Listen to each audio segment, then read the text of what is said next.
먼저 우리 장 박사님께서 이제 여러 가지 쟁점들을 발제와 관련된 쟁점들을 이제 제기 또 한번 해주실 텐데요. 그 쟁점들을 또 보면서 그다음 토론을 이어나가도록 하겠습니다. 언론상에서는 이제 무한전세법이라고 이렇게 이제 회자되고 있는 그 부분이 어느 정도 필요성이 있다라는 것을 인식을 할 수가 있을 것 같고, 그렇긴 한데 이제 제가 생각할 때 이게 이런 식으로 이제 임대차에 대한 그 텀을 좀 장기간으로 가져가게 된다고 하면 결국은 임대차 계약 자체가 좀 힘들어지지 않겠냐. 그러니까 임대인 입장에서 어떤 사람하고 임대차 계약을 맺을 거냐 하는 이제 그런 상황에서 이 사람이 제대로 임차료를 낼 거냐 안 낼 거냐 이런 문제도 있겠지만은 이 사람이 괜찮은 사람인지 사실은 한 번 면접을 봐가지고 알 수 없잖아요. 그러다 보니까 사실은 우리 지금 임대차 관행이나 이런 것들은 사실 집주인은 나타나지도 않고 그냥 중개사 사무실에 가가지고 그냥 뭐 집만 대충 보고 이렇게 계약을 하는 그런 상황인데, 그러다 보면은 어쨌든 간에 임대차 계약 자체가 성사되는 것이 좀 어려워지지 않겠나 하는 생각을 좀 해봤고요. 그다음에 이제 미국 사례에 대해서 여러 가지 많은 그 이제 워싱턴이라든지 뭐 저기 뉴욕, 워싱턴, 캘리포니아 뭐 이렇게 이제 보스턴 얘기들을 하셨는데, 어쨌든 그 내용들을 쭉 읽어보면 아까 김남근 변호사님께서도 말씀해 주셨지만 1940 뉴욕의 경우는 47년 이전에 지어진 거는 임대료 렌트 컨트롤, 그다음에 47년부터 74년까지는 렌트 레귤레이션, 그리고 74년 이후에 지어진 것들은 뭐 별다른 규제는 없는 거죠. 그러니까 이제 시간이 지나면 지날수록 렌트 컨트롤이나 렌트 레귤레이션에 해당하는 것들은 계속해서 획기적으로 쭉쭉쭉 줄어들고 있는 그런 상황이거든요. 그러다 보니까 사실 이제 그거를 근거로 해가지고 계약갱신 청구라든지 뭐 이렇게 얘기하는 것이 우리 전세제도 이런 거 하고는 좀 또 안 맞을 수 있는 거 아닌가. 물론 이제 뭐 미국 사례만 있는 건 아니기 때문에 그렇긴 합니다만 이제 그런 생각을 해봤고, 이 독일 사례와 관련돼서는 사실은 이게 기본적으로는 사회 협약 모델이 이제 임대차 부문에서도 적용되고 있다. 즉, 그 비교 임대료표나 이런 것들이 2년마다 한 번씩 갱신하도록 그렇게 이제 민법전에서 규정을 하고 있는데, 결국은 그거를 그 협상을 하는 대표들은 전국의 임차인협회, 임차인협회 이제 산하 조직인 지역별 임차인협회, 또 임대인협회, 지방정부 이렇게 이제 사회적 협약 모델로 사실 운영이 되는 거다 보니까 우리 최창우 세입자 여러 대표님도 오셨습니다만은 사실 우리는 전국적인 조직에 그 누군가를 대표할 만한 대표성을 가지고 있는 단체는 아직까지 만들어지고 있지는 않고 이렇게 지역별로까지 이렇게 있지는 않은 상태에서 서로 간에 타협한다는 게 어떤 좀 어려운 부분이 있지 않겠나. 이게 물론 이제 독일식으로 꼭 해야 된다는 의미는 아니지만 어쨌든 그런 것도 한번 생각해 볼 필요가 있겠다고 생각이 들고요. 그리고 이제 박주민 의원님 낸 안건 중에 임대인이 실거주를 해야 되는 객관적인 사유에는 그 경우에는 이제 계약 해지를 할 수 있다라고 했는데, 사실 이건 정말 악용되기 쉬운 사유이거든요. 뭐 그래서 친척이든지 누구든지 해가지고 내 집에 살게 하고 난 거기 살겠다는 식으로 해가지고 해버리게 되면은 악용될 우려가 상당히 있지 않겠나 하는 생각이 듭니다. 거기까지 임재만 교수님께서 하셨던 거에 대해서는 저도 굉장히 좀 동의를 하고 많은 부분에 있어서 좀 공감을 하는데요.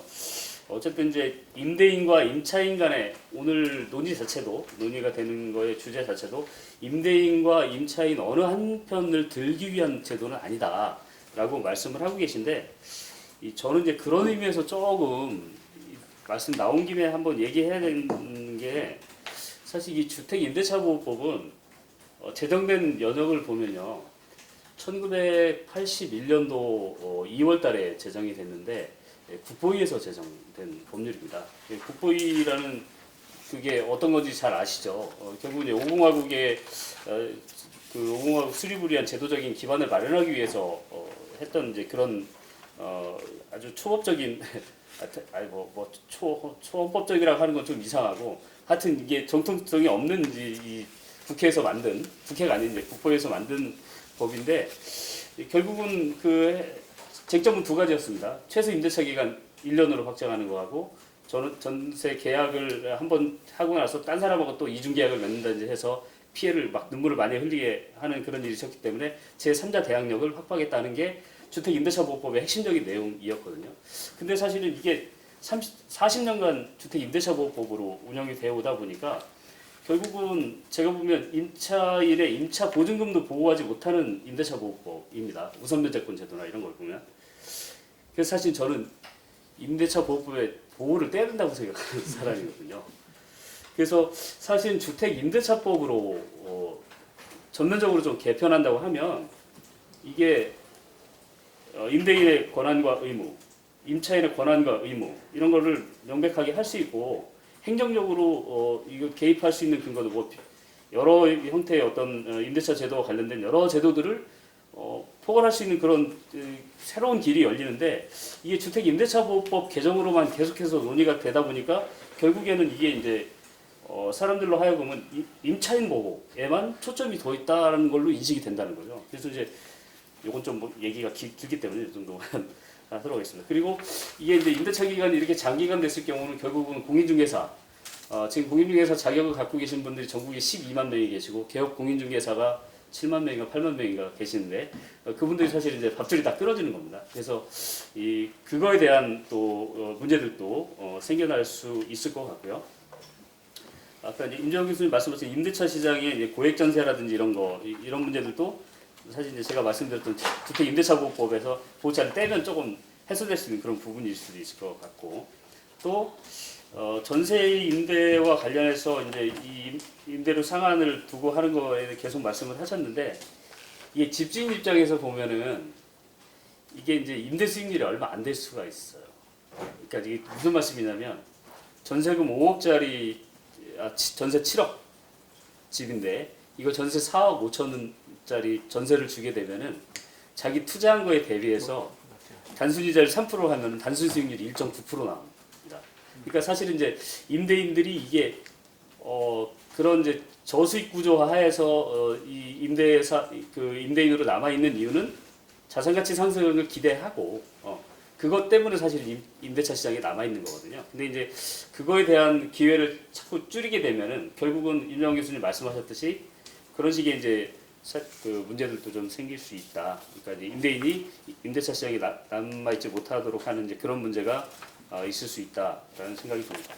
그리고 이제 김남근 변호사님께서 마지막 말씀을 해주셨지만은 이 주택 임대차 보호법 언제까지 법무부한테 맡길 거냐? 제가 볼 때는 굳이 그렇게 할 필요는 없다. 왜냐하면 제가 주택 임대차 보호법과 같은 임대차를 이렇게 규율하는 법을 가지고 있는 나라들 좀 조사를 해보니까요. 법무부가 소관하고 있는 나라도 있습니다. 일본. 그리고 독일의 경우는 법무부 및 소비자 보호부라고 이름을 바꿨는데 그쪽에서 소관을 하고 있고요. 뭐 호주 같은 나라들은 보면 각 주마다 다 다른데 소비자 보호하는 부서에서 그 법률 소관하고 있는 경우도 꽤 많이 있습니다. 왜냐하면 이게 계약 관계이고 또 계약에 있어서 어떻게 보면 임차인이 조금 사회적으로 약자라고 볼 수 있기 때문에 그 보호하는 차원에서 그렇게 하는 경우도 있거든요. 그래서 이거를 뭐 국민들 입장에서는 법무부가 하든 뭐 농림부가 하면 어떻습니까? 뭐 문체부가 하면 어떻습니까? 국민들 입장에서는 좀 지속 가능하고 안정적이고 또 신뢰할 수 있는 그런 제도를 마련해 주는 게 맞다고 보기 때문에 일단은 거기까지 좀 말씀드리겠습니다.